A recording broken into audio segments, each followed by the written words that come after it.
Oi, pessoal! Hoje nosso estudo vai ser sobre a flexão por oblíqua em seções assimétricas, tá? E a gente vai ver como que essa seção assimétrica vai influenciar na hora dos cálculos. Então, por exemplo, aqui tem uma seção genérica, tá? Tem esse formato genérico, porque pode ser uma seção circular, uma seção I, uma seção T, enfim, qualquer tipo de seção, tá? Só que nesse caso é uma seção assimétrica. Como assim? Olhando aqui esse eixo de referência ZG, tá? Se eu olhar a parte superior do eixo ZG e a parte inferior, repara que elas são diferentes, né? A seção, ela é diferente na parte de cima e na parte de baixo. Então, a gente já sabe que esse eixo aqui, ele não é de simetria. E agora vamos ver o eixo YG. Então, com relação a esse eixo, se eu olhar o que está para a direita e o que está para a esquerda, repara que a seção também é diferente. E quando isso acontece, eu posso afirmar que o nosso produto de inércia é diferente de zero. Então, até agora, nas aulas passadas, a gente sempre colocava que o produto de inércia era igual a zero. Por quê? Porque pelo menos um dos eixos era de simetria, tá? E quando um dos eixos, pelo menos, é de simetria, a gente fala que o eixo baricentral, né, os eixos baricentrais, que no caso são eixos ZG e YG, eles são eixos principais de inércia. Tá? Essa é a conclusão que a gente chegava. Agora, em seções assimétricas, como o produto de inércia ele é diferente de zero, o que a gente vai afirmar? Que os eixos baricentrais, que são esses aqui, eles não são principais de inércia. E aí isso vai influenciar na hora de fazer os cálculos. Como, por exemplo, dá uma olhada nessa equação e nessa. Essa é a equação da tensão normal e essa é a equação para achar a posição da linha neutra, né? O ângulo que vai do eixo Z até a linha neutra. Então, elas são equações maiores. Por quê? Porque agora eu estou incluindo esse produto de inércia aqui, que antes era zero, tá? Tanto na equação da tensão, quanto aqui na equação da linha neutra. Outro ponto para a gente destacar aqui é que a convenção de sinais, ela continua a mesma, tá? Então, por exemplo, o eixo ZG, ele é positivo apontado para a esquerda, o eixo YG, ele está apontado para baixo, essa é a convenção positiva, e agora os momentos resultantes, né? Então, tem aqui um vetor momento resultante, que é o vetor M, e eu fiz a decomposição desse vetor segundo o eixo ZG e o eixo YG. Então, essa parcela aqui do eixo ZG, que é o momento MZ, ele é positivo quando segue o sentido do eixo ZG, tá? Que é o sentido da direita para a esquerda. Já o momento MY, repara que ele está contrário, no sentido contrário do eixo YZ, e é YG. Só que essa é a convenção positiva, tá? Quando ele está no sentido contrário do eixo YG. E aí a mesma coisa com os ângulos. Então, aqui tem o alfa, que é o ângulo que vai do eixo ZG até o momento resultante, né, que ele é positivo no sentido horário. E também tem o ângulo φ, ou também é esse aqui, né, ó, a mesma coisa, que é o ângulo que vai do eixo Z até a linha neutra. Então, também tem um sentido positivo quando ele vai no sentido horário, ok? Então, aqui embaixo eu coloquei um caso particular dessa flexão por oblíqua em seções assimétricas, que é o quê? Quando YG e ZG são principais de inércia. O que isso quer dizer? Que esse caso particular nada mais é do que a gente estava estudando nas aulas passadas. Como esses eixos eles são principais de inércia, o produto de inércia vai ser igual a zero. Isso significa que pelo menos um dos eixos tem que ser de simetria, tá? Então, esse é um caso particular onde o produto de inércia é igual a zero. E se eu substituir esse valor zero do produto de inércia nessas equações aqui, eu vou voltar para aquelas equações que a gente viu nas aulas passadas, tá? Que é onde esses eixos eram principais de inércia e o produto de inércia era igual a zero.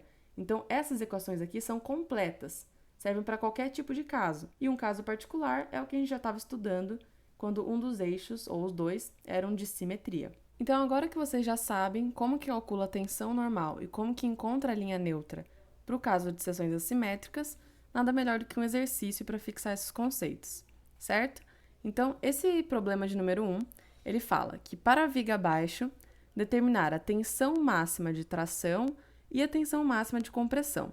Só que diferente dos exercícios que a gente resolve nas outras aulas, por exemplo, que sempre pede a unidade de megapascal, esse exercício ele quer em quilograma-força por centímetro ao quadrado. Então, a gente tem que ter mais atenção quanto às unidades. Então, aqui a gente tem uma seção com esse formato, tá? E como saber se a seção é assimétrica ou não? Então, ó, por exemplo, o centro de gravidade dela fica mais ou menos nesse ponto. Eu não sei exatamente qual a distância que ele está dessa extremidade de cima ou da extremidade de baixo, nem das laterais, que é justamente o que eu vou calcular aqui embaixo. Mas mais ou menos ele está nessa posição, e aí eu tenho os eixos baricentrais ZG e YG. Então, ó, primeiro com relação ao eixo ZG, tá? Se eu olhar a parte superior e a parte inferior desse eixo, eu vou reparar que a seção ela é diferente. Então, aqui em cima é essa parte aqui, e aqui embaixo é essa parte aqui. Então, essas duas são diferentes. Significa que o eixo ZG não é um eixo de simetria. Agora, vamos olhar o eixo YG. Com relação a esse eixo, a parte que está à direita e a parte que está à esquerda da seção, repara que também são diferentes. Então, esse eixo também é um eixo que não é simétrico, né? As seções elas estão diferentes à direita e à esquerda. Então, como não tem nenhum eixo de simetria, vai entrar naquelas equações que a gente viu na folha anterior. Aqui ao lado, ele deu uma visão no sentido do comprimento dessa seção, né? Porque aqui eu estou olhando a seção de frente, né? Eu tô olhando, vamos supor que essa aqui seja a seção e essa aqui é a viga. Eu estou olhando ela de frente. Agora ele virou para eu ter essa visão aqui. Então, ó, ela é uma viga engastada livre, né? Está engastada na esquerda e livre aqui à direita. E ela está sofrendo a ação de uma força aqui, no sentido do eixo Y, de 0,504 tonelada força, tá? E ela tem 1 metro de comprimento. Então, depois aqui a gente vai calcular o momento máximo, porque como ele pede as tensões máximas de tração e de compressão, lá naquela fórmula da tensão, eu vou precisar colocar o valor do momento máximo. Então, através disso aqui, eu vou conseguir chegar no momento máximo. Só que primeiro eu vou resolver com vocês, vou achar com vocês a posição do centro de gravidade dessa seção aqui. Então, para isso, a gente vai aplicar aqueles conceitos do Teorema de Varignon. Antes de tudo, o que eu vou fazer? Eu vou dividir essa seção aqui em duas outras figuras, tá? Então, por exemplo, aqui eu escolhi que esse retângulo vai ser a minha figura 1 e esse outro retângulo aqui vai ser a minha figura 2, tá? Outro ponto importante é saber a localização dos centros de gravidade de cada uma dessas figuras, tá? Então, olhando só esse retângulo aqui. Como se trata de um retângulo, o centro de gravidade, né, o G dessa figura, vai estar na metade da altura e na metade do comprimento. Então, aqui, ó, como tudo é 88, eu sei que ele fica no 44, né, 44 aqui, 44 aqui. E com relação à espessura, ele vai ficar também na metade. Então, ele tem 6 de cada lado. Então, aqui eu vou colocar G1, que é o centro de gravidade da figura 1. E agora, com relação à figura G2, a figura 2, como se trata de um retângulo também, vai ficar na metade da altura e na metade da espessura. Então, aqui vai ficar mais ou menos nesse ponto e na metade de 12 e na metade de 150. Então, vou chamar de G2. Antes de tudo, vocês têm que lembrar que o Teorema de Varignon, ele vai, no denominador, eu vou colocar a área total da figura, a área total da seção. E essa área total vai ser 88 vezes 12, que é a área da figura 1, né, que é um retângulo, mais a área da figura 2, que é 150 vezes 12, tá? Essa continha vai dar uma área total de 2.856 milímetros ao quadrado. Agora eu vou calcular as distâncias, tá? Eu vou ter que calcular o YG1, YG2, ZG1 e ZG2. Vamos começar pela distância YG1, tá? Então, o que eu vou fazer? A primeira coisa que eu tenho que fazer é arbitrar um eixo de referência, tá? O eixo de referência eu vou colocar aqui em cima. Então, ó, esse daqui vai ser o meu eixo Z1 e eu vou fazer tudo com relação a ele, tá? Então, se vocês lembrarem das aulas passadas, para eu calcular esse YG1, eu tenho que fazer o seguinte. Primeiro, vamos ver a figura 1, tá? Vai ser a área dessa figura, que é 88 vezes 12, vezes a distância do baricentro dessa figura até o eixo de referência que eu arbitrei. Então, a distância de G1 até o eixo Z1 vai ser a metade da espessura, né? Vai ser 6. Então, ó, vezes 6 milímetros. Só lembrando aqui que as distâncias que estão na figura, elas estão todas em milímetros, tá? Agora, com relação à figura 2, vai ser a área da figura 2, que é 150 vezes 12, vezes a distância do baricentro dela até o eixo de referência, que é o eixo Z1, que vai ser a metade de 150, né? A metade dessa altura, 75 milímetros. Agora, isso tudo eu divido pela área total, que é 2.856 milímetros ao quadrado. Então, fazendo essa conta, a gente encontra 49,487 milímetros. Então, gente, se eu pegasse, por exemplo, a altura total e retirasse esse YG1, que eu acabei de encontrar, eu conseguiria achar o YG2. Só que é uma coisa que eu não recomendo. Por quê? Porque se eu arbitrar um outro eixo de referência e calcular esse YG2, a soma do YG1 com o YG2 tem que dar a altura total, que é 150. Então, vai ser uma forma de verificação de cálculo, tá? Lógico, se eu coloquei todos os valores corretos aqui anteriormente e essa soma aqui chegar no 150, eu sei que as minhas contas estão corretas. Então, não façam isso aqui, tá? Só de subtrair o YG1 de 150. Vamos fazer para outro eixo de referência. Então, se eu colocar um eixo Z2 aqui embaixo, ó, Z2. Eu vou fazer agora tudo com relação a ele, tá? O mesmo processo. Então, primeiro, lá a figura 1 vai ser a área dela, que é 88 vezes 12. Agora, isso aqui vai mudar, porque vai ser a distância desse G1 até o eixo Z2, tá? Que nada mais é do que o 150 menos essa espessurinha aqui, ó, metade de 12, né? Que é 6. Então, vai ser 150 menos 6, 144. Mais agora para a figura 2, que vai ser a área dela, que é 150 vezes 12, vezes a distância do baricentro até o eixo de referência, que nesse caso não muda, né? Então, vai ser 150 dividido por 2, 75. Isso daqui eu vou dividir pela área total, que eu calculei aqui em cima. Então, fazendo essa conta, eu encontro 100,513 milímetros. Agora, gente, como uma verificação, eu vou somar essas duas distâncias e, se der certo, se os meus cálculos estiverem corretos, eu vou ter que chegar nesses 150 milímetros aqui. E eles deram certo, tá? Eles estão corretos porque a soma deles dá 150. Beleza, agora a gente encontrou, então, a posição do eixo ZG. Né? A gente sabe qual é a distância dele das extremidades superior e inferior da seção. Só que agora eu vou ter que fazer o mesmo processo para o eixo YG, tá? Então, eu vou ter que calcular essa distância ZG1, que é dessa extremidade até o eixo, e a distância ZG2, que é dessa extremidade até o eixo. E para isso, gente, eu mudei um pouquinho a referência de área, tá? Por exemplo, eu mudei o que é a figura 1 e o que é a figura 2. Eu vou apagar aqui rapidinho, mas tanto faz o que você considera como figura 1 e figura 2, tá? Então, agora, para fazer o cálculo da distância do YG, eu vou considerar esse retângulo aqui inteiro como figura 1 e esse outro retângulo aqui como figura 2, tá? Então, a gente sabe que o baricentro dessa figura vai estar na metade, né, tanto da espessura quanto do comprimento. Então, aqui tem 100, vai ficar na metade, 12 vai ficar na metade. E esse outro aqui, que vai ser o 150 menos 12, que é 138, né? Então, vou colocar aqui, que essa distância vale 138.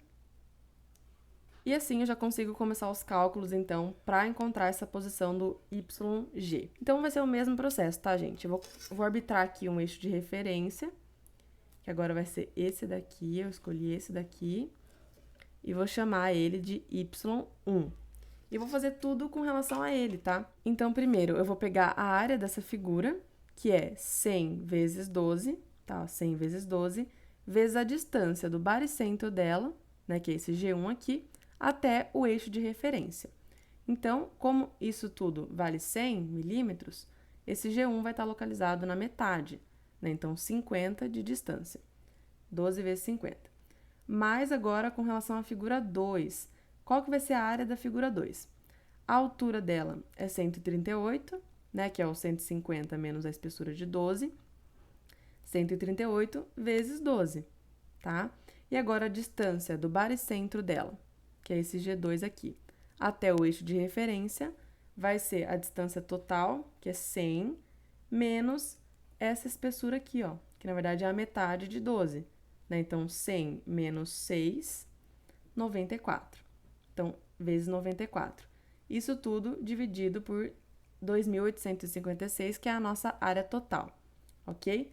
E assim eu acho um ZG1 igual a 75,513 milímetros. Ao invés de pegar de novo o 100 e retirar esse valor de ZG1 para encontrar o ZG2, eu vou arbitrar outro eixo de referência e fazer o mesmo procedimento. Então, agora, nosso eixo de referência vai ser esse daqui, que eu vou chamar ele de Y2, e vou fazer tudo com relação a ele. Então, a área da figura 1 continua a mesma, né? 100 vezes 2, e a distância do centro de gravidade até esse eixo de referência, que é o Y2, também continua a mesma, né? Vai ser a metade de 100, que é 50. Agora, o que muda vai ser com a figura 2, porque vai ser a área dela, que é normal, né? 138 vezes 12, mesma coisa de aqui de cima, vezes a distância do baricentro até o eixo de referência. Agora vai ser só essa distância aqui, certo? Que é a metade de 12. Então, vezes 6. Isso tudo dividido pela área total, que é 2.856 milímetros ao quadrado.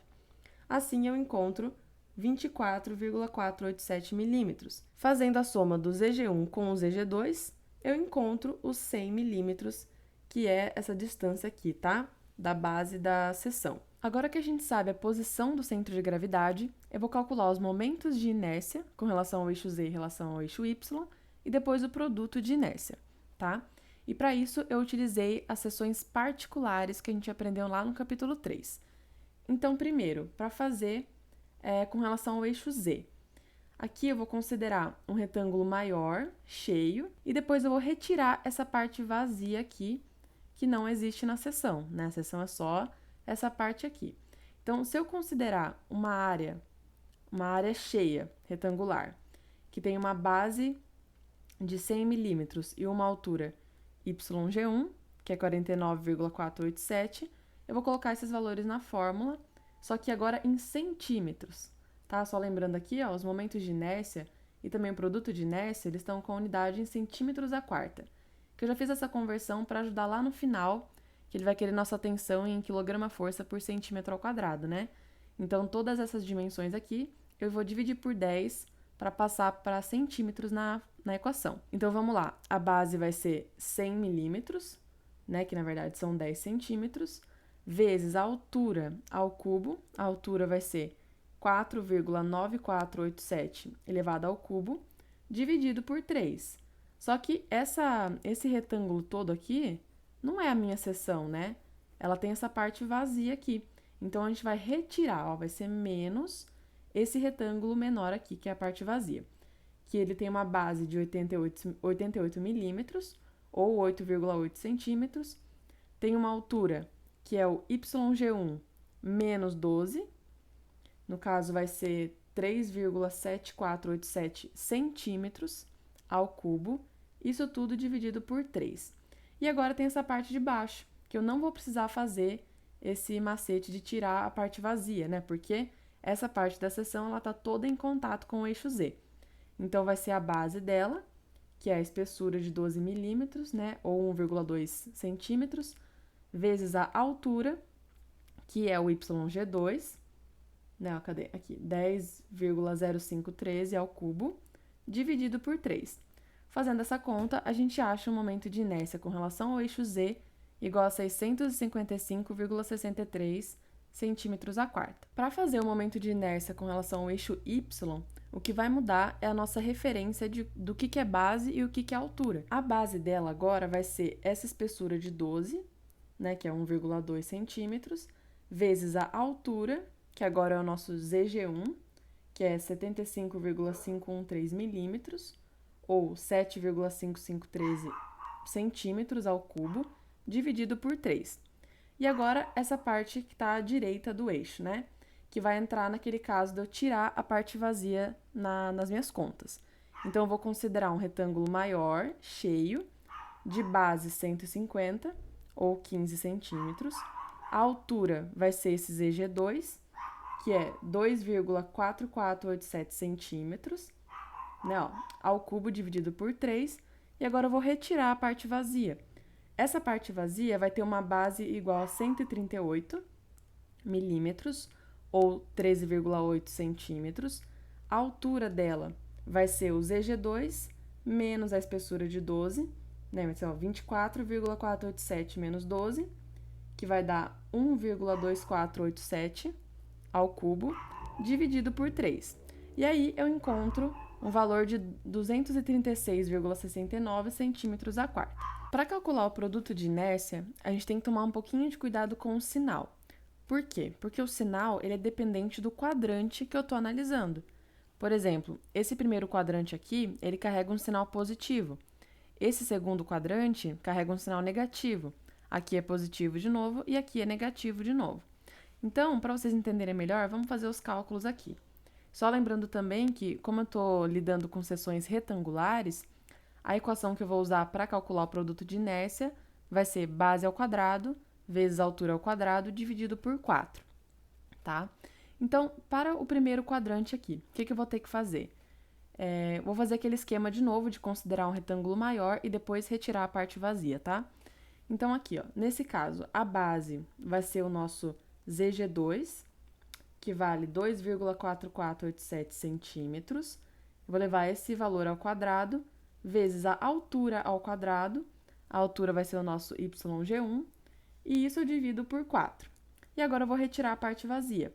Então, a base dessa parte vazia vai ser o ZG2 menos 12, que vai dar 1,2487 centímetros ao quadrado, vezes a altura, que nada mais é do que o YG1 menos o 12, tá? Que vai dar 3,7487 dividido ao quadrado dividido por 4. Então, essa parcela é tranquila porque vai ser tudo positivo. Só que agora, para lidar com o segundo quadrante e o quarto quadrante, eu preciso colocar menos e aí sim resolver as contas, entendeu? Ele vai carregar esse sinal negativo antes.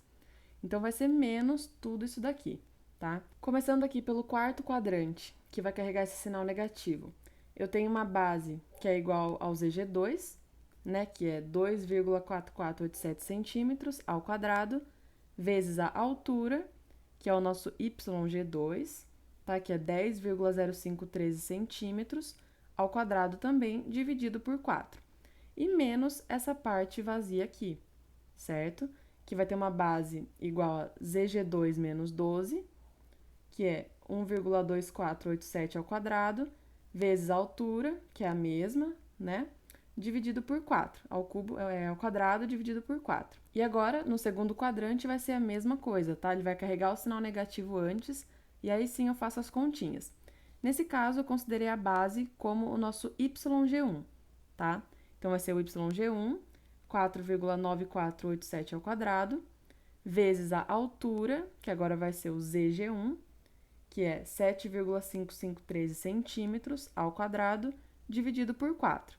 E agora eu vou retirar essa parte vazia aqui, tá? Que ela tem base igual a YG1 menos 12, né?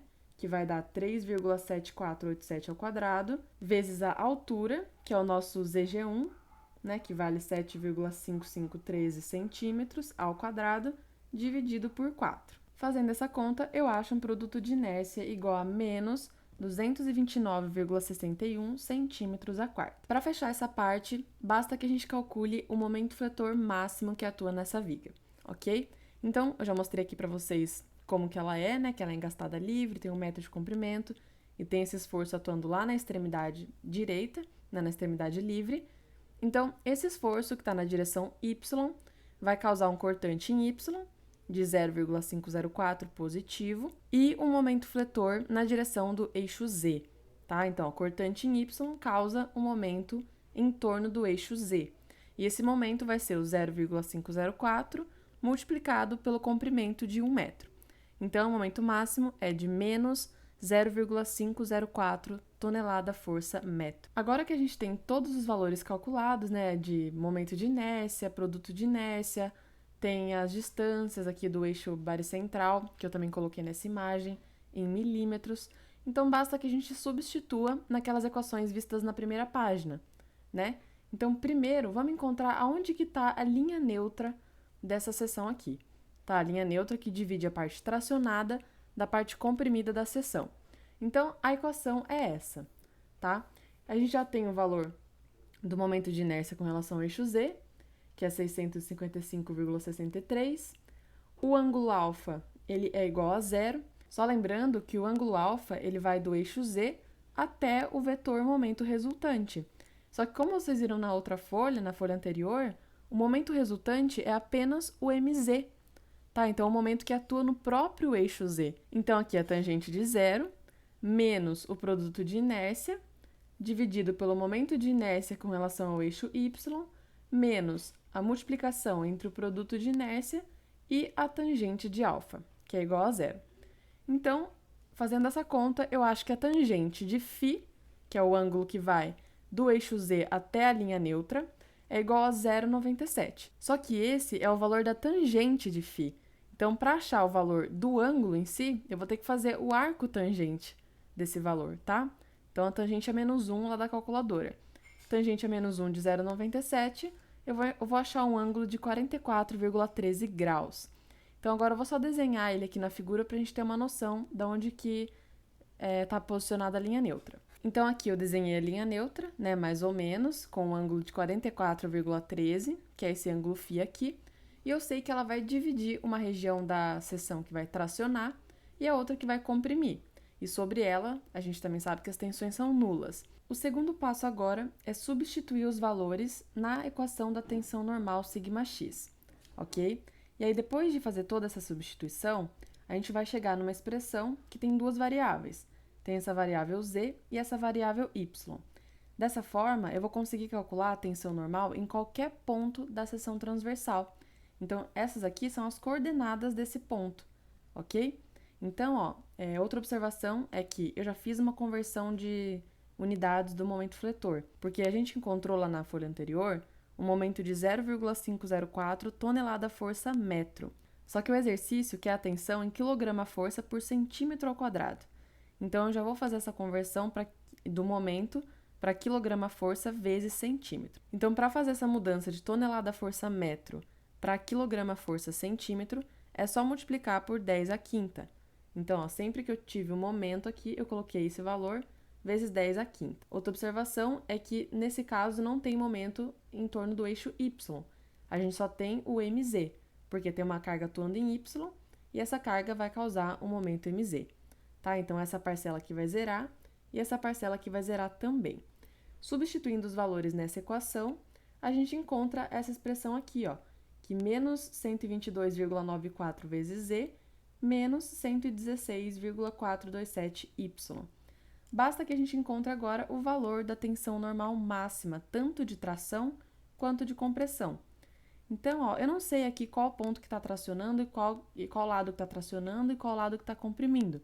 Só que é só substituir aqui na equação da tensão. E outro ponto para lembrar é que as tensões máximas elas vão estar nas extremidades com relação à linha neutra. Então, por exemplo, quanto mais distante da linha neutra, maior vai ser a tensão. Isso acontece tanto para compressão quanto para tração. Então, os valores vão ser maiores quanto mais distantes da linha neutra. Então, ó, se eu olhar essa parte que está acima da linha neutra, qual é o ponto que está mais distante? Aqui fica mais fácil de ver, né? Que vai ser esse ponto aqui, que eu vou nomear de ponto A.